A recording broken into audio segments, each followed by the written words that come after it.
Good luck ever finding one person that you can trust. Oh, cool. Should I contact a lawyer to draw up a contract so you don't steal my stuff? Other people, they don't want to work. Trust me, for him to only have $6 million, that's embarrassing. Like, I've had people take $10,000 from me and walk away and never talk to me again. Sam's Jewish, he's always asking for money. People counting money they don't have. The point is, he's not the guy who's going to tell you how to like go from 0 to 1 in terms of your own income. Hey, Sam, you mentioned before that you hate social friction. How do you reconcile that with your confrontational comedy? Be physically strong enough to beat the life out of anybody that has an issue with what you're saying and get real close to them when you talk.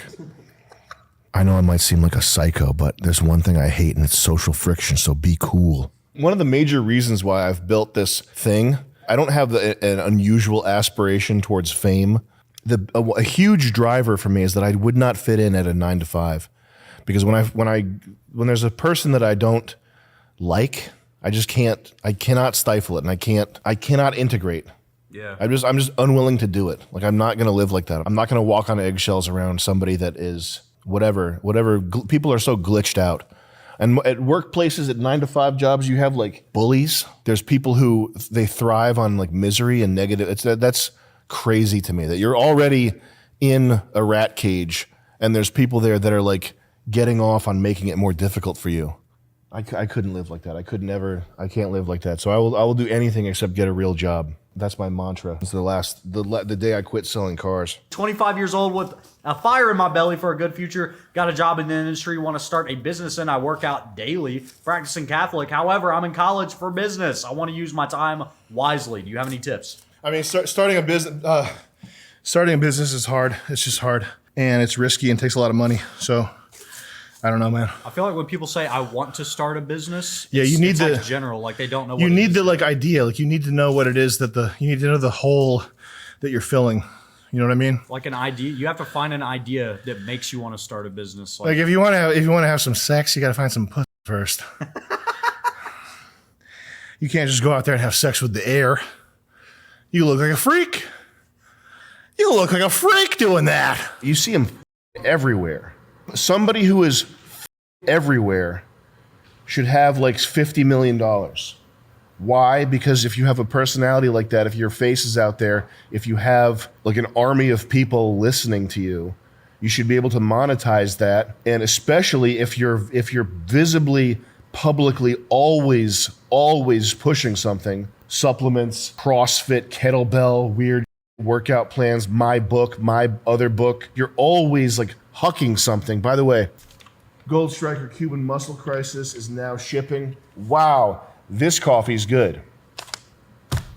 But if you're always hucking something, hiring a person to edit your podcast, Jocko's like tour manager, like the people around him who set shit up for him, it's not cheap. Just because all you see is him on a microphone, it's not like it's free to produce that. He does need to make money. But if you're always hucking something and your face is inescapable, always on Instagram, Twitter, YouTube, every piece of social media, and you only have $6 million, you're a loser. I can't emphasize this enough. Sam's Jewish, he's always asking for money. Oh, he doesn't think 6 million's enough money? No. I'm talking about the various little pieces here that elevate this into a special case.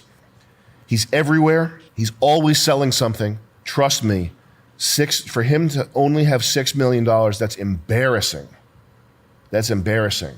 For Jocko to only have $6 million is a shameful embarrassment. And people are like, oh, Sam thinks that everybody should have $6 million.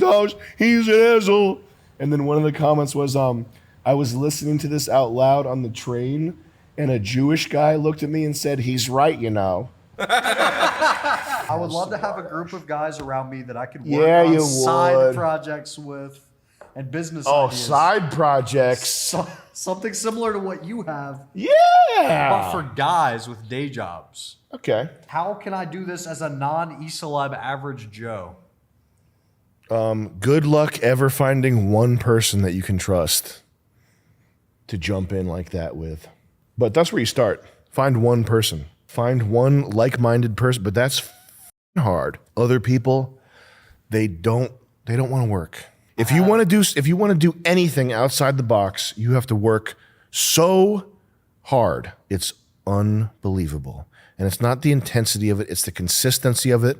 It's the keeping your mind straight, keep juggling different factors, money, time, all this it's very difficult. So good luck finding one person who wants to go through all that nonsense to struggle for 6 years to try to make something happen. It's hard. It is hard. Trap Lore Ross. Oh, shit. Is this the real Trap Lore Ross? You have built an amazing and dynamic team. Any advice on sourcing and managing a crew of effective teammates who actually do as they're told without threats of violence? Big love from the fallen UK. Finding talented people is hard. It's the most challenging aspect has been assembling like-minded folks who are good, you know? That's the hardest part. It's a trial and error, probably. It's like... Yeah, trial and error for sure.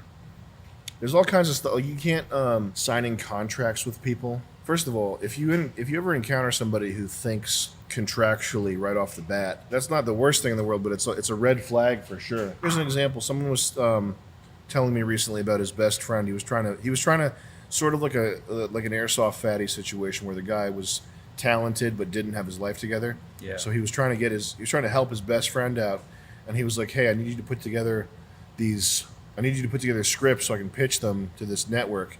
And his friend was like, not in an antagonistic way, but he was like, "Oh, cool. Should I contact a lawyer to draw up a contract so you don't steal my stuff?" And not he didn't mean it like a way to start. He was just asking. He was asking if that was like the way to do it. There's a ton of people who get like that right off the bat, thinking that some legal, like people just don't know how it happens. We had somebody who's like, I'm not going to say what that was, but we had a thing where it was like that, where it was just like a good guy who didn't know any better, but he had been told by somebody that getting like contracts in place and like talking to lawyers was like a thing that you should do. And it's just, first of all, I've never in 10 years or doing this since 2007, I've never sued anybody. I've never been sued. And I just know that if I were to sue somebody or vice versa, it would be just horribly painful, and it would just be about who can endure more pain and nuisance.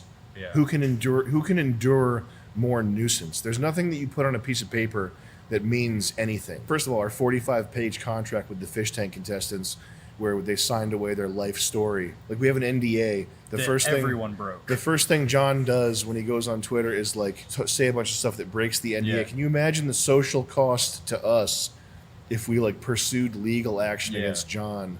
Like, we would immediately destroy our image and our business by like going after John for breaking the NDA.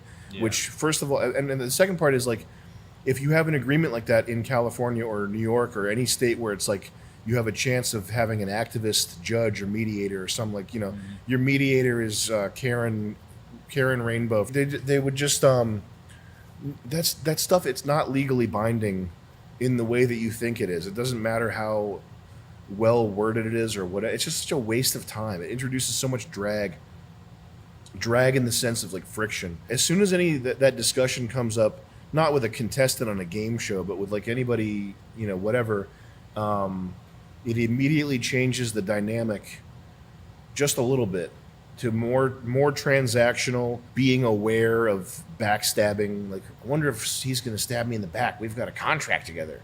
It just doesn't, it's not good. It's not a healthy thing. So if you're a corporation, or if you're an S Corp and you're running an actual business and you have like a vendor, like you have an actual business relationship, then you probably need a contract. But if you're making music and your friend is making music, you don't need a contract. If what you need is to find masculinity, then it's totally fine. If that's what you need. David Goggins, less so, because David Goggins was about this like just this punishing workout routine. Jocko Willink, I actually like Jocko Willink. That's why I talk about him, is because he's an interesting character to me. And if you're a little worm in the mud and you need to find masculinity, and this is the sort of father figure you glom onto, good. better than nothing. It's better than nothing. But if you're like, okay, I have some testosterone now I need to like figure out how to start a business, whatever, solidify my position in life. Jocko Willink is not the start a business guy. The supplement thing, what happens if he had an interesting story. Everything that came after that was somebody else coming to him and monetizing his celebrity on his behalf, which is why he only has 6 million. He didn't start the supplement company himself. The supplement company came to him and said, "Would you do a Jocko branded supplement?" And I know this because similar people and people in these circles have come to me and said the same thing. And they give you a percentage. So it's like he probably gets 20% or whatever of what the supplement makes, which is not close to what it makes gross, the net of what it makes.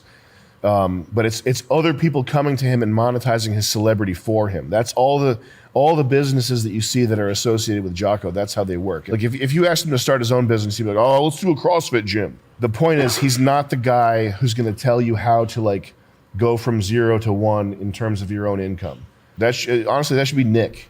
If you need to know how to go from 0 to 1 for your net income, the one that works the most for the most people is get a job selling cars. For the most unskilled, for people who are like unskilled, have nothing, have no idea what they're doing, get a job selling cars. That's a good piece of advice, because you go out there, you get a trickle of income, and you start figuring out how the world works. Joe Rogan's day starts with an assistant going to get him a $15 green juice, okay? And then he has the stuff that he has access to. It's not the same as having nothing in your life. You know what I mean? When was the last time Joe had zero anything in his life? Probably 45 years ago. If you get f***ed over, the only thing you can do is just suck it up, be a man, and move on. Anything else is such a huge waste of time. And I've had people take me for mad money. Like I've had people take $10,000 from me and walk away and never talk to me again when they were supposed to be doing something, business related or whatever, creative for that money. And if I had pursued it, it would have ruined me. Yeah. Like if I had tried to track that money down, it would have ruined me. It would have taken 6 months of my life and my focus away from work. What did I even start ranting about this for? Just finding good people. I mean, that's kind of the fee you finding pay good for people, yeah. Finding good people is eliminating bad ones. Yeah, so you eventually rack up characters around you who you trust and who you know are not who don't look at things necessarily from a transactional point of view. And then if you're doing something kind of wild, then what you need people who are brave enough to weather the storm of hate and woke whatever is coming at you. But if you're doing something normal, you don't necessarily need that. But you just collect people that you trust and try to keep it a reciprocal relationship where they're getting something for what they're giving you, and just keep that going. That's kind of what it's about. That's a pretty common one. The people who jump to contractual stuff, or like trying to like people counting money they don't have. That drives me crazy when some musician, like if it's there are projects that we do that are never gonna, like Tales of 𝐒𝐿 is not like a money making. So if someone was doing music for that and they were like, "Hey, could I get 5% of the royalty?" Like something like that, where it's like 5% of the, or even a 1%. It's like, okay, now I have to do accounting. If it's a percentage, now I have to do accounting for a project that's making $15,000, like no money. Okay, now I have to set up accounting for this. So I have to do a Google spreadsheet. I'll get you that 1%. How often do you want me to PayPal you? Once a week? Like that type of stuff doesn't work.